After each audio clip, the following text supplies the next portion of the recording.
I'm reading the biography for Isaiah Berlin, Alive, by Michael Ignatieff. Chapter 1, Albany.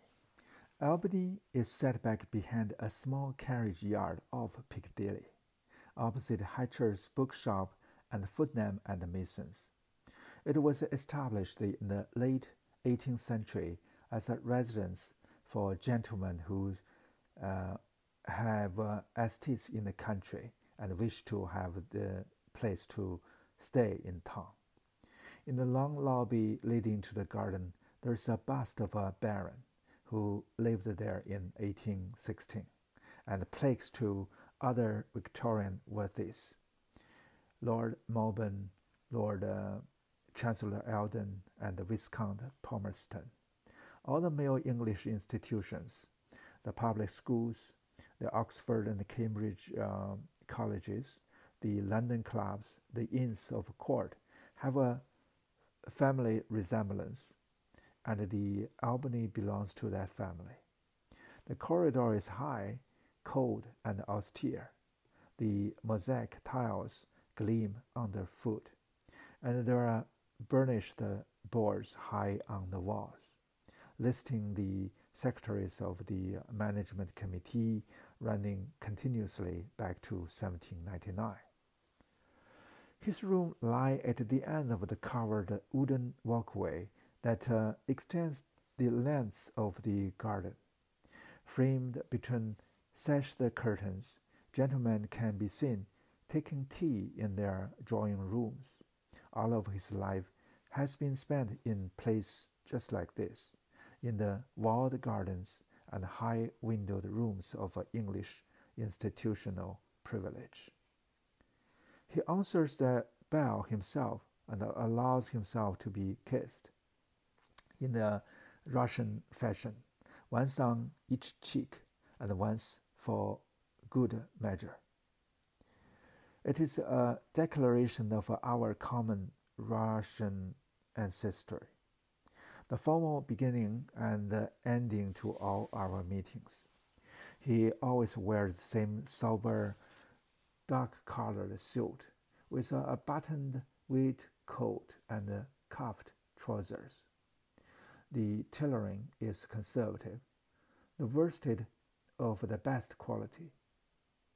His black lace-up shoes are well polished and fissured with tiny cracks of age.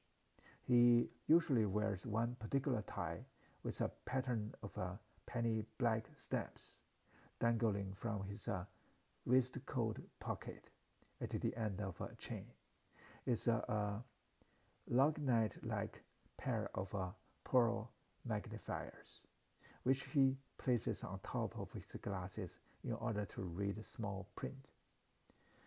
He leads me into a cozy room with a view of the walkway and a fine sight of 18th century French etchings on the walls. Embossed invitations line the mantelpiece. He slowly settles down into the battered white easy chair next to the fire. The phone is at his elbow, and it rings often. When it does, the same sequence of gestures ensues. He mutters, quote, "With pleasure, with pleasure. Now let me see." End quote.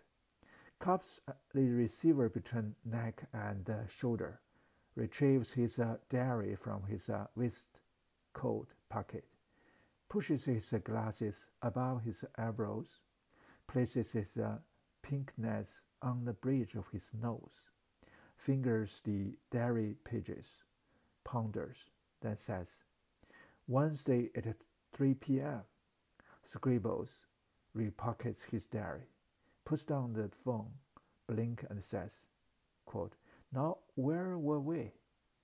Quote.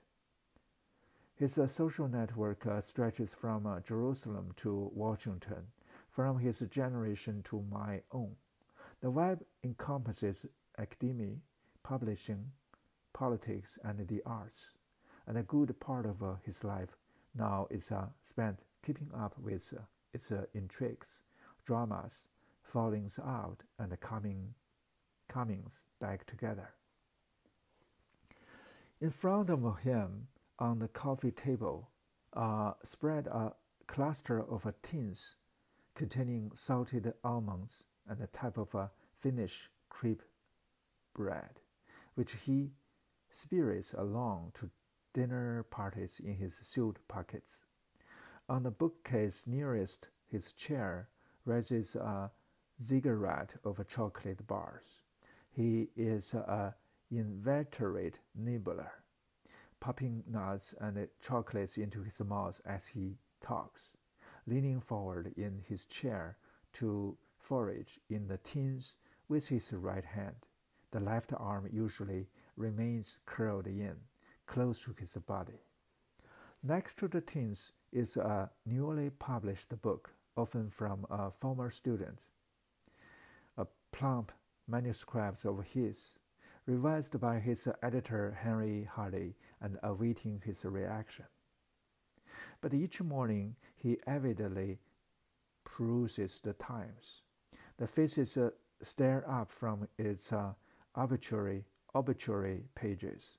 The wife of a law lord, a professor of physics, and once a woman he loved. He lingered over her face. Quote, wildly untruthful she was, wildly, but desirable to the last degree. End quote. He shakes his head. All I seem to do at my age is attend funerals. In teasing mode, I report that in Paris they say, Miss Berlin est mort, n'est-ce pas? Meaning, perhaps, and then he says, perhaps I am, he says with a small smile. In the pictures of him in the 1930s, walking in Magdalen Gardens, standing in a slanting beam of light in All Souls Quad, he is a plump, small-shouldered figure in a three-piece suit, with curly black hair and dark eyes behind thick glasses. His right hand cupping his left arm at the elbow. His half turns away from the camera or strikes a mock solemn pose. His oldest friends say he has changed a little. A baby elephant, always the same baby elephant, Stephen Spender said to me. In the earliest picture of him taken by a Riga Society photographer in 1910, even at the age of 1, his eyes are striking, large, dark, playful, intelligent, already amused. He has kept the certainties he began with as the loved only child of a prosperous Jewish merchant's family. The same gaze still means the world 87 years later. His voice is astonishingly rapid and, for the uninitiated, nearly incomprehensible. Joseph Brodsky once said that his English was just like his Russian, only faster. Courting the speed of light, he seems to bubble and rattle like a samovar on the boil. Virginia Woolf, who first met him at a dinner in New College in November 1933, said that he looked like a swarthy Portuguese Jew and talked with the vivacity and assurance of a young Maynard Keynes. The genealogy of his vocal mannerism is the story of how all the layers of his identity settled into his voice. In the earliest tapes of his lectures, the voice is a Russian impersonation of a strangulated Oxford upper-class diction, all tight lips, unclipped vowel sounds, unconsciously borrowed from the Beau ideal of the 1930s. His lifelong friend and rival, Maurice Boa, old friends like George Weidenfeld, also hear some of the David Cecil in the melodic gabbling. The helter-skelter pace. It is ironic that the voice, which 2 generations of a British radio listener took to be the voice of the Oxford intellect, should actually have been a rigorous, unconscious impersonation of his English contemporaries. Over time, it went from being an impersonation to being the man himself. Now, in the last quarter of his life, Russian recidivism has occurred. Old Slavic and Jewish sonorities have reasserted themselves, and the delivery has slowed from a gabble to a confidential murmur. The voice is the despair of typists and stenographers. There seems nothing to cling to, no pauses, no paragraphing, no full stops. Yet after a time, one learns that the murmur has an arcane precision all its own. There are sentences always, paragraphs always, even if the subordinate clauses open up a parenthesis that seems to last forever. They do close, eventually, in a completed thought. Each sentence carries clarity along its spine, with a qualification entwined around it. The order is melodic, intuitive, and associational rather than logical. This darting, leaping style of speaking is a style of thinking. He outlines a proposition and anticipates objections and qualifications as he speaks, so that both proposition and qualification are spun out in one and the same sentence simultaneously. Since he dictates all of his written work, the way he writes and the way he talks are identical, ornate, elaborate, old-fashioned, yet incisive and clear. Judging from school compositions, he was writing and talking like this when he was 11. Inarticulate intelligences have to struggle across the gulf between word and thought. With him, the word and thought lead each other unstoppably. He suspects his own facility and thinks that inarticulate intelligence may be deeper and more authentic. But his facility is one secret of his serenity. Words come at his bidding, and they form into sentences and paragraphs as quickly as he can bring them on.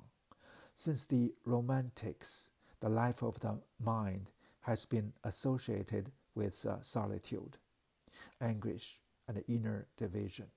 With him, it has been synonymous with wit, irony, and pleasure.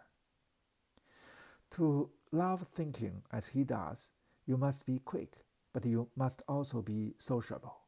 He hates thinking alone and regards it as a monstrosity. With him, thinking is indistinguishable from talking, from striking sparks, from bantering, parrying, and playing. His talk is famous, not only because it is quick and acute, but because it implies that thought is a joint sortie into the unknown. What people remember about his conversation is not what he said. He is no wit, and no epigrams have attached themselves to his name, but the experience of having been drawn into the salon of his mind. This is why his conversation is never a performance. It is not his way of putting on a show. It is his way of being in company. He will tell you that he is intolerably ugly. Certainly, it is a notable rather than a handsome face, but age has thinned him down. graying the hair around his balding head, exposing the eyebrows, the expressive nose, and the strong cheek and jaw lines. When he's not pursuing his lips into a frown or a mock expression of disapproval, they have a fine, full shape. He looks now as if he was always supposed to look like this, as if his whole life was leading him toward this appearance of a rabbinical wisdom.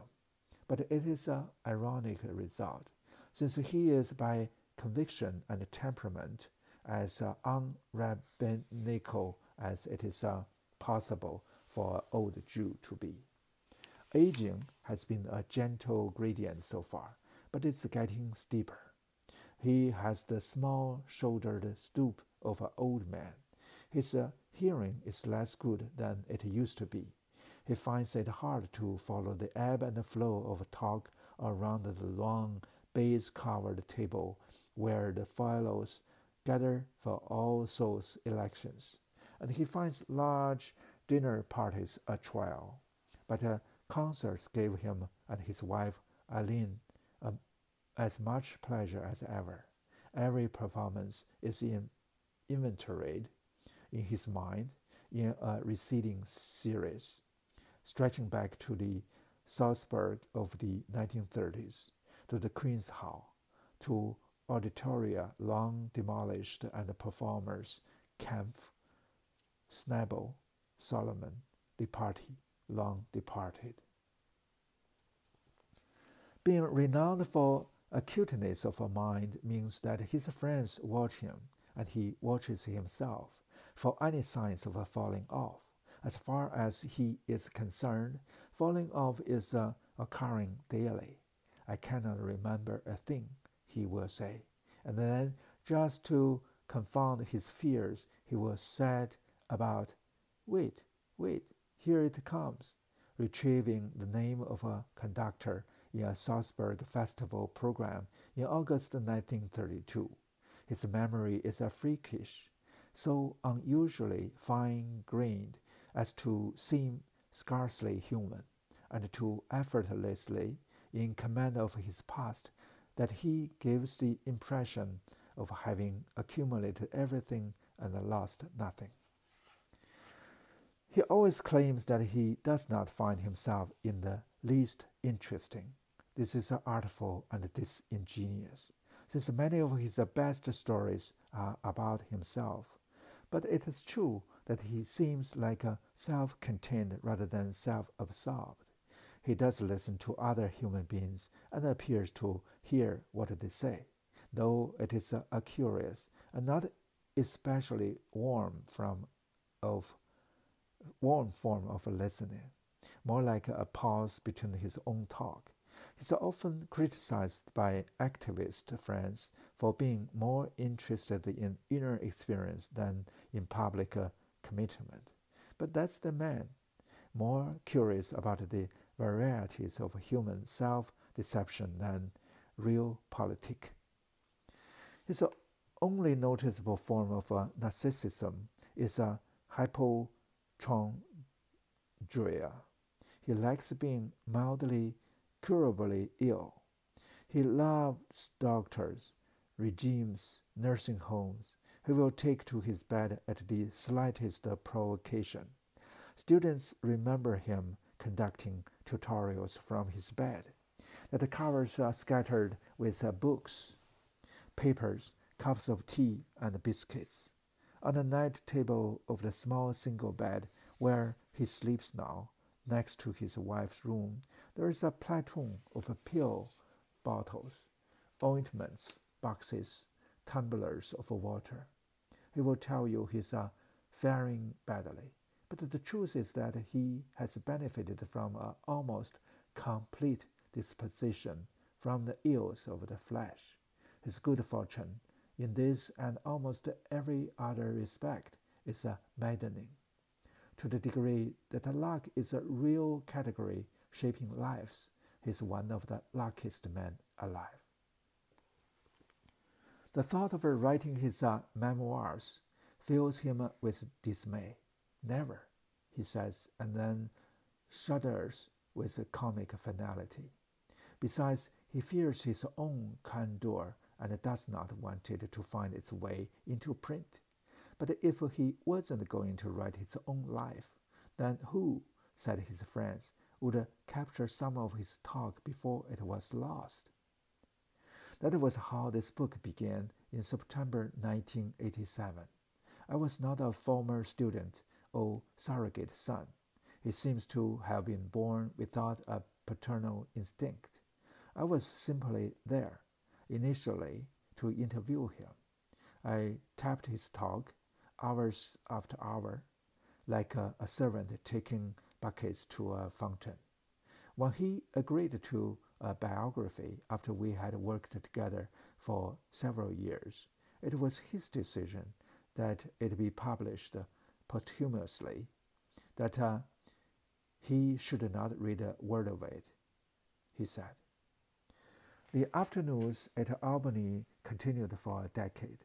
Beneath the continuous low murmur of his voice, the tape recorder on the low coffee table also picked up the click of almonds in their tins and registered the chimes of the French clock on the mantelpiece as it sounded the hours. One question from me would set him talking for an hour as he rode back and forward, telling and retelling the old stories, sweeping across decades, past famous faces, pausing over obscure people for a simple pleasure of proving to himself that they had not been forgotten. The ambition was to unfold all his experience, literally every lost letter and bus ticket, every resembled joke and remark, into a crisp, economical story which, once elaborated, polished, and given its punchline, could then be filed away in the labyrinthine archive of his mind, safe from the ruin of time. It was a virtuoso display of a great intelligence doing battle with loss. I heard the same stories many times, as if a repetition proved that he had mastered his life, penetrated its darkest corners, and dispelled its silences. It became obvious why he never wrote an autobiography. His stories had done the trick. They both saved the past and saved him from introspection. His candor about his past, like the candor about his illness, was very Russian. He told me everything, but only when I learned to ask the right questions. He let me read his letters, and they turned out to be as spontaneous as he talked. He was a prodigal with word and time. To an obscure graduate student in Oregon, he would expound his distinction between two concepts of liberty with the same gusto that he devoted to sharing gossip with Arthur Schlesinger Jr. In this endless flow of verbal facility, it seemed as if he genuinely believed that he could be personal with almost anyone. He was candid about sex, more than candid about his friends, candid about his feelings. He liked to say that his success, professorships, knighthood, the order of merit, depended upon a systematic overestimation of his abilities. Long may this continue, he always said. Self-denigration came naturally, but it was also a preemptive strike against criticism. Quote, I'm an intellectual taxi. People flag me down and give me destinations and off I go, end quote, was all he would ever offer, when pressed to say what his intellectual agenda had been. Yet this was wrong. Many of his essays were demanded of him by chance and circumstances, but he accepted only the assignments that fitted his own itinerary. There is no doubt that there was an itinerary, and when he had completed it, the result was a unique and coherent body of work. To use the distinction he made famous, the range of his work may make him seem like a fox who knows many things. In reality, he was a hedgehog who knew one big thing. One purpose of this book is to elaborate what this one big thing was. To know one big thing, he had to master all the strands within himself. He took three conflicting identities, Russian, Jewish, and English, and breeded them together into a character at one with itself. He might have suppressed any